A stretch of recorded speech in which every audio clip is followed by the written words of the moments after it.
Imagine this. You're a quiet, unassuming grandma who's built a life of simple comforts. But underneath it all, you've got the keys to an empire no one sees coming.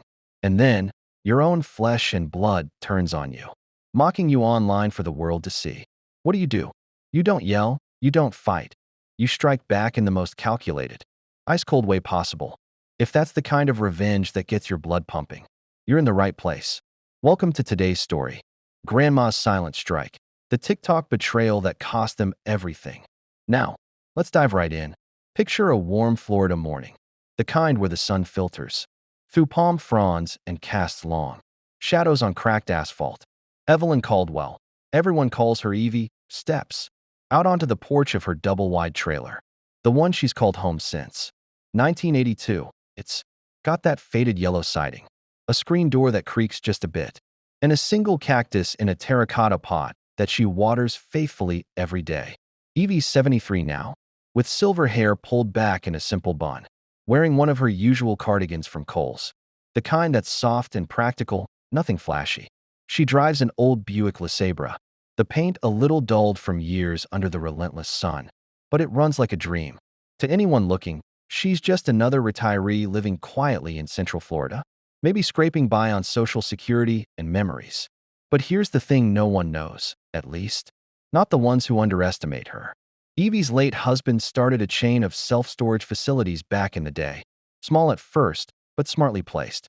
Over the years, it grew into something profitable, really profitable. When he passed, Evie didn't sell it off or hand it over to flashy investors. No, she kept it running smooth and silent, like a well-oiled machine hidden in plain sight. She handles the books herself, knows every unit, every tenant, every lock. It's her empire, built on patience and privacy. She doesn't flaunt it. Why would she? Life's peaceful that way. Enter her grandson, Tyler.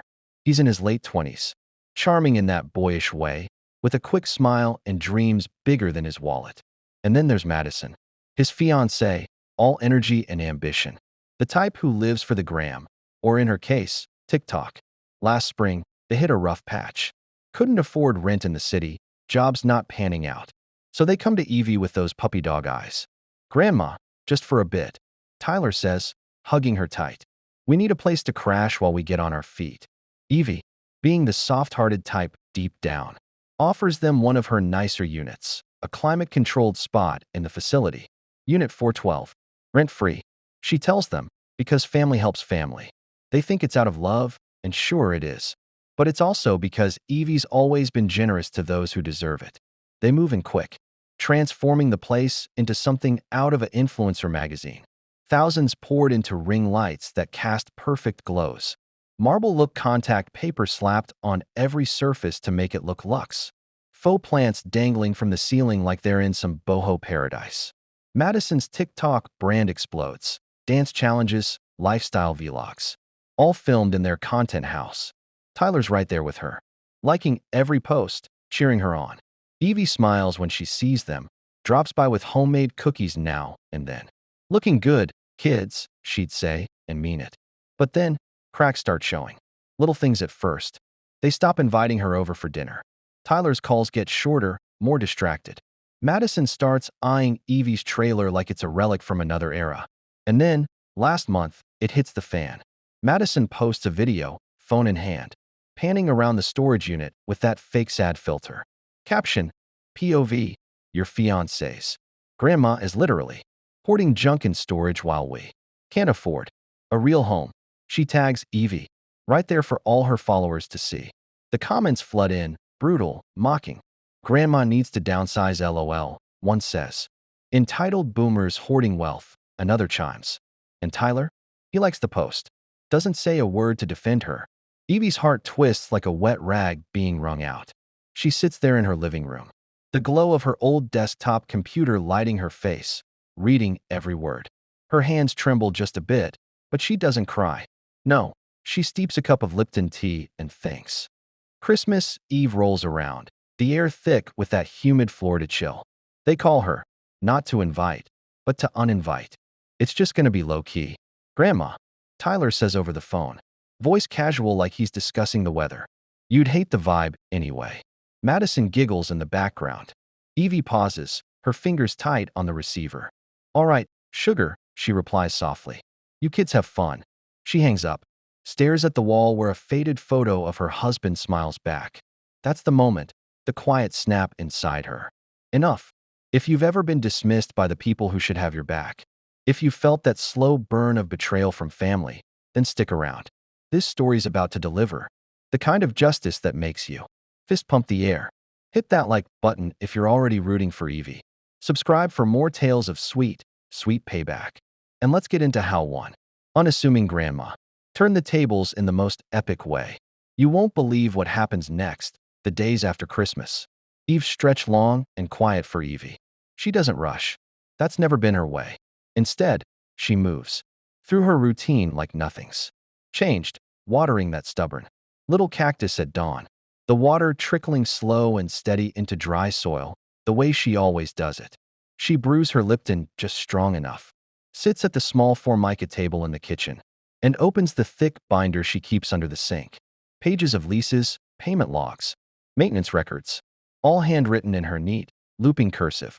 Unit 412 stares back at her in black ink. 8 months. 0 payments. Not a single check, not even a Venmo notification. Verbal agreement or not. The market rate for a climate-controlled 10 by 20 in that complex runs $2,800 a month now. Florida's rental market doesn't care about family discounts when the bills keep coming. She flips to the next page. There's the Sprinter van, $65,000 worth of custom conversion. Matte black wrap, pop-top roof. Solar panels gleaming on top like they're mocking gravity. Tyler and Madison parked it in Unit 308 last summer. Said it was temporary storage while they figured out van life content ideas. Another verbal agreement. Another 0 on the ledger. Evie traces the line item with her finger, feeling the faint raised texture of the paper under her nail. Her husband taught her this. Paper remembers everything people forget. She doesn't cry or curse.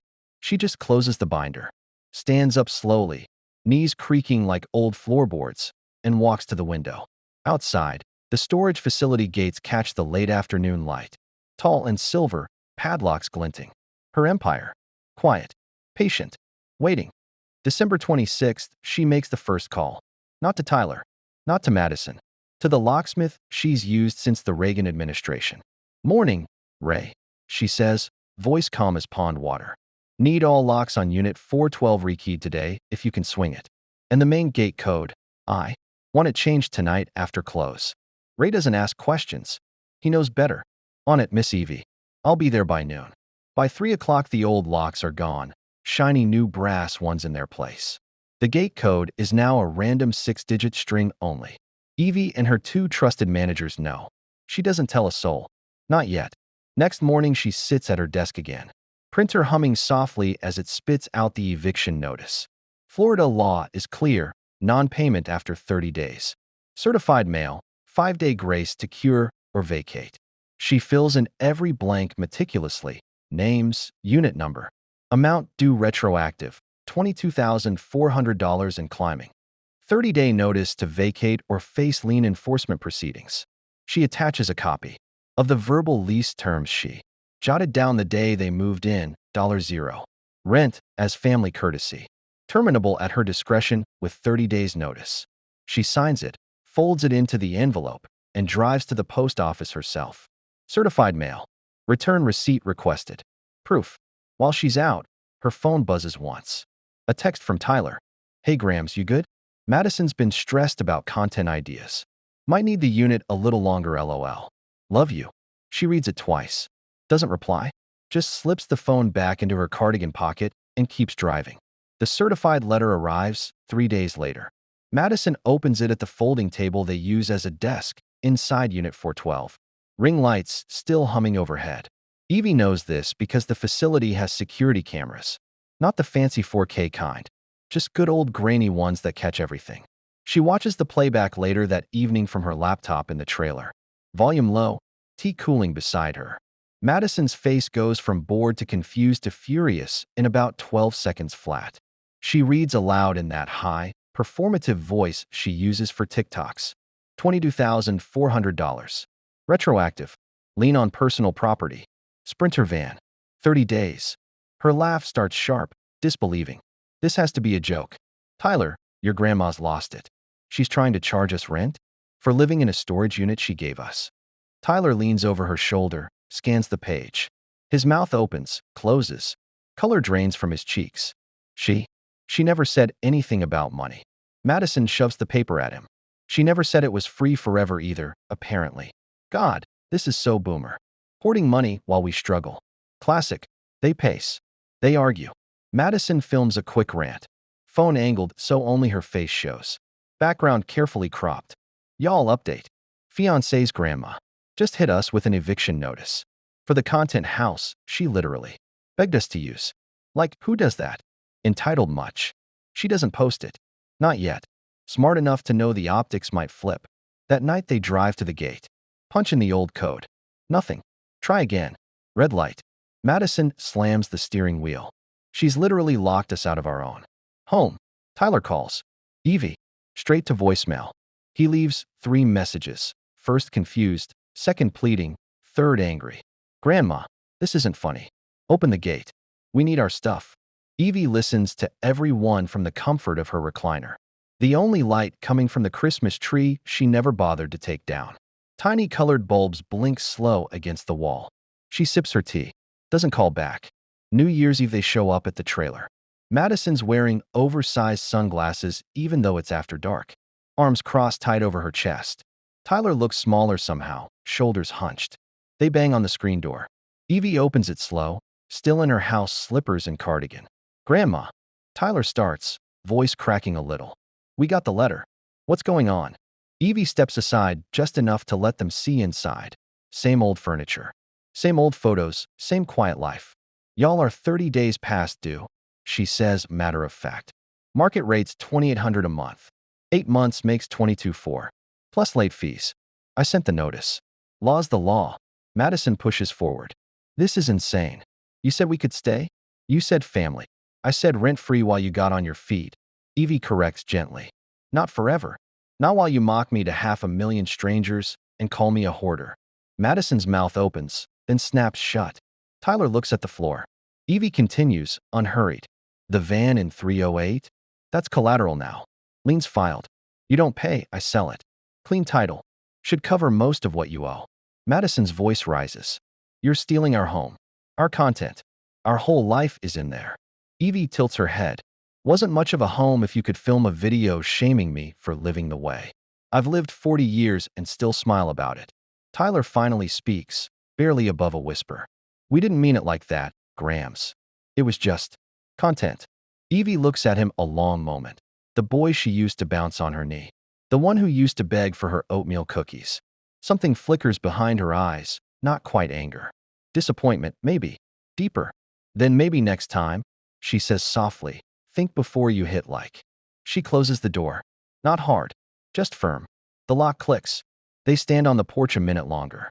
Madison starts yelling. Names Evie's never heard come out of a mouth so young. Tyler pulls her away. They drive off into the humid night, taillights fading down the gravel road. Inside, Evie turns off the porch light, walks back to her chair, and picks up her tea again. It's gone cold, but she drinks it anyway. The cactus on the porch gets its morning water the next day, same as always. And somewhere in Orlando, on a lumpy couch at Madison's cousin's place, 2 TikTok accounts go private. 1 empire stays quiet. 1 lesson lands. Hard. The weeks that follow feel like the slow turn of a key in a lock. That's finally giving way. Evie doesn't gloat. She doesn't post cryptic Facebook updates or tell her bridge club ladies what happened. She just keeps moving. Same porch, same cactus, same Lipton in the same chipped mug. But the facility hums a little differently now. The new locks gleam. The cameras catch more. Empty space where the Sprinter used to sit shining under fluorescent lights. And in Orlando, on a sagging sectional couch that smells faintly of yesterday's takeout, Tyler and Madison are learning what 30 days really feels like when the clock is ticking backward. January 5th, Madison's cousin's apartment is cramped. 2 bedrooms. 5 people, 1 bathroom with perpetually damp towels. Madison's ring lights are stacked in the corner like defeated soldiers. The faux plants wilt against a wall nobody waters. She scrolls TikTok on silent, thumb moving fast, but she doesn't post. Her follower count hasn't dropped much yet, but the engagement has. People notice when the content house disappears from stories. Comments trickle in. Where's the studio vids? You guys okay? She drafts replies, deletes them, drafts again. Nothing feels right. Tyler spends most days applying to jobs he's overqualified for and underpaid to do. Night shifts at a warehouse. Delivery apps when the car's gas money runs low. He keeps checking his phone for a text from Evie that never comes.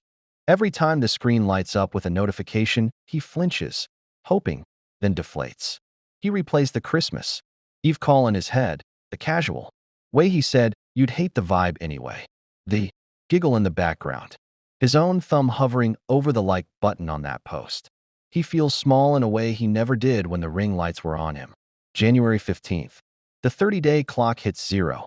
Evie drives to the facility at first light. She parks the LeSabre in her usual spot near the office. Walks the rows like she's inspecting crops. Unit 412 is silent behind its new brass lock. She doesn't open it. Not yet.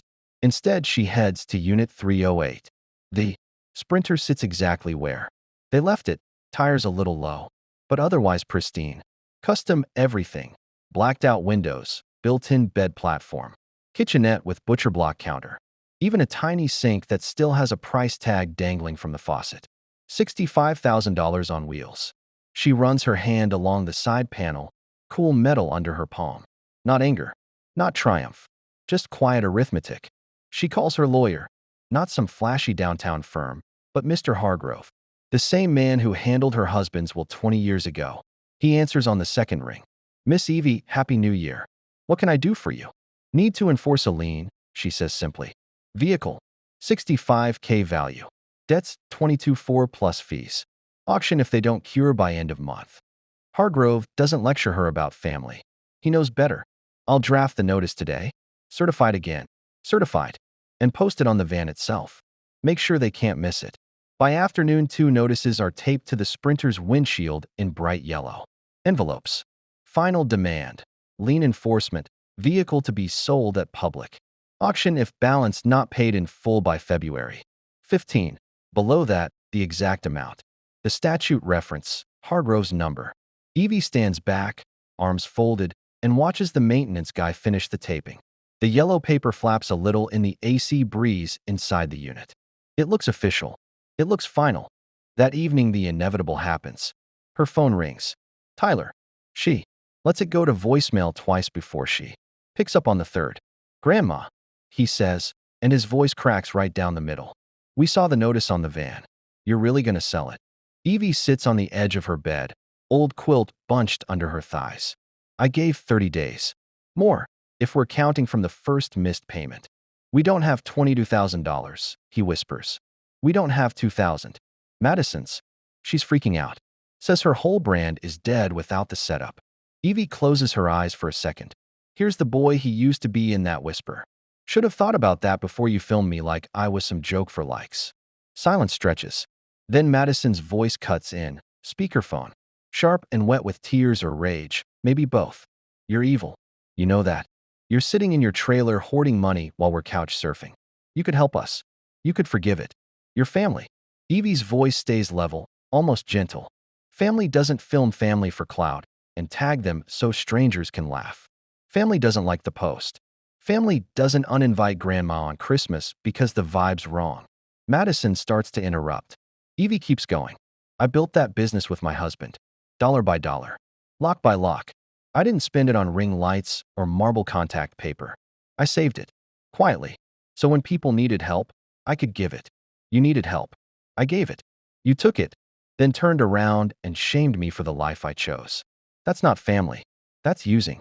Tyler's breathing is audible now, short, shaky. "Grams. I'm sorry. I should have said something. I should have stopped her. I didn't want to lose her."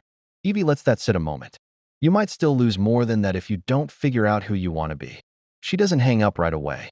Lets them hear the quiet of her trailer, the hum of the fridge, the faint tick of the wall clock her husband hung in 1983. Then she says, softer than before, "Pay what you can. Even a little. Show me you understand. I'll work with you." But the van stays leaned until the debt's clear. And Unit 412 is empty by the 15th, or I Start the eviction process for real. She ends the call. They don't call back that night. February rolls in humid and slow. On the 14th, Valentine's Eve, Evie gets a certified mail receipt back. Inside, a cashier's check for $3,200. Not enough, but something. A note folded small in Tyler's handwriting. Grams. This is every cent we've scraped together since New Year's. It's not much. I know, but it's real. Madison's getting a job at a coffee shop next week. I'm warehouse full-time now. We're not asking for forgiveness yet. Just time. And I'm sorry. For the for the silence. For everything. Ty. Evie reads it twice. Folds it carefully. Tucks it into the binder under Unit 412's page. She doesn't cash the check right away. She lets it sit on her kitchen table overnight. Next to the cactus cutting, she's rooting in a glass of water. The next morning, she drives to the bank. Deposits it. Then she calls Hargrove. Hold the auction, she says. They're trying. She doesn't tell them yet. Lets them sweat a little longer. Justice doesn't always have to be instant. Sometimes it just has to be thorough. Back home, she waters the cactus. The new shoot is green, stubborn, reaching. She smiles, just a small one, private. Somewhere in Orlando, two people wake up on a borrowed couch and check their bank app. See the balance hasn't dropped to zero yet. Feel the weight of what they almost lost. And in Central Florida, one quiet grandma keeps running her quiet empire. One porch light stays on. One empire stays hers. Life's peaceful when people finally realize you weren't broke. You were just waiting. The calendar flips to late February. And the Florida sun starts leaning harder into spring, longer days. Thicker air, the kind of heat that makes everything feel inevitable. Evie's trailer porch has a new addition. A second folding chair she dragged out from the shed. The green plastic one her husband used to sit in while he read the paper. She doesn't expect company, but she leaves it there anyway, just in case. Inside Unit 412, the ring lights have been unplugged for weeks. The marble contact paper is starting to peel at the corners from the constant climate control. Faux plants droop like they're tired of pretending. Evie finally walks in on the 20th, key in hand, no fanfare. She doesn't film it, doesn't need to. She just stands in the doorway a long minute, taking inventory. The space feels smaller without the drama. She calls the cleaning crew she's used for turnovers since the 80s. Full sweep, she tells them. Donate what's usable, trash the rest, and box up anything that looks personal. Send it to this address. She writes Tyler's cousin's place on a sticky note. No charge for the move out. Mercy in small doses. The Sprinter stays parked in 308. No auction date circled on the calendar. Evie checks the payment log every Friday like clockwork. Another $1,800 comes through on the 28th, wired from Madison's new coffee shop paycheck and Tyler's overtime. A third payment hits in March. Smaller, but steady. They're chipping away. Not fast, not flashy. Real. One Tuesday in early April, the LeSabre rolls up to the Orlando address just after sunset. Evie doesn't call ahead. She parks on the street, engine idling, watches the porch light flicker on. Madison steps out first, hair in a messy bun, apron still tied from her shift, eyes wary when she recognizes the Buick. Tyler appears behind her a second later, frozen mid-step. Evie doesn't get out right away. She lowers the passenger window instead. Evening, she says, voice carrying just enough. Madison crosses her arms. What do you want? Come to repossess the air we're breathing? Evie ignores the jab. Brought something. She reaches across the seat, pulls out a plain cardboard box, maybe 2 feet square, sets it on the curb. Tyler walks over slow, like he's approaching something that might bite. He lifts the flaps. Inside, his old high school baseball glove, the one Evie kept in the attic. A couple photo albums from when he was little, him on her lap at the county fair. Gap-toothed grin, cotton candy stuck to his cheek. Madison's favorite faux succulent. The one she'd left behind because it was too heavy. A USB drive labeled Content House footage, unposted. Tyler's throat works. You kept this stuff? Wasn't mine to throw away, Evie says simply. Figured you might want memories that aren't edited for likes. Madison stays on the porch steps, arms still crossed. But her shoulders loosen a fraction. The van, still leaned. Evie answers. But payments are current. Keep M current. We'll talk about releasing it. No rush. No interest added anymore. Just the principal. Tyler looks up. eyes shiny under the streetlight. Why? Evie lets the question hang a second. Because I raised your daddy better than to let grudges eat the family whole. And because somewhere under all that noise, I still see the boy who used to beg for seconds on my cornbread. Silence settles, thick as the humidity. Madison finally speaks, quieter than Evie's ever heard her. I posted that video to hurt you. I knew it would. I was mad we were stuck, and I took it out on the easiest target. That was wrong. I'm sorry. Evie studies her a long moment. Not soft. Not hard. Just measuring. Sorry's a start. Living different is the finish. She shifts the car into gear. Y'all take care. And Tyler, if you ever want to learn the books, the real ones, not the highlight reel. Doors open. No camera required. The Buick pulls away slow, taillights glowing red against cracked sidewalk. Tyler stands there holding the box like it weighs more than it should. Madison steps down beside him, slips her hand into his. They don't speak. They just watch the car disappear around the corner. Back home, Evie parks under the carport, cuts the engine. The porch light is already on, timer she set years ago. She climbs the 2 steps, unlocks the screen door. The cactus has 3 new pups now, green spikes pushing up stubborn and sure. She waters them all, slow pour, no waste. Inside, she boils water for tea. While it heats, she opens the binder one last time. Unit 412, marked vacant, available May 1st. Sprinter van, balance down to $15,600. Payments noted in red ink. She closes it gently, slides it back under the sink. The kettle whistles. She pours, sits at the table. Steam curls up past the photo of her husband. On the wall, he's smiling the way he always did. When he knew something good was coming. She lifts the mug. To quiet empires, she murmurs to the empty room. Outside, crickets start their evening chorus. Somewhere far off, a gate beeps open for the night shift. Life keeps running, smooth, silent, hers. And in a small apartment in Orlando, 2 people unpack a cardboard box on a borrowed kitchen table. They don't film it. They don't post. They just sit together, looking at old pictures, talking low about what comes next. No ring lights. No filters. Just real light. And for the first time in a long while, it feels like enough.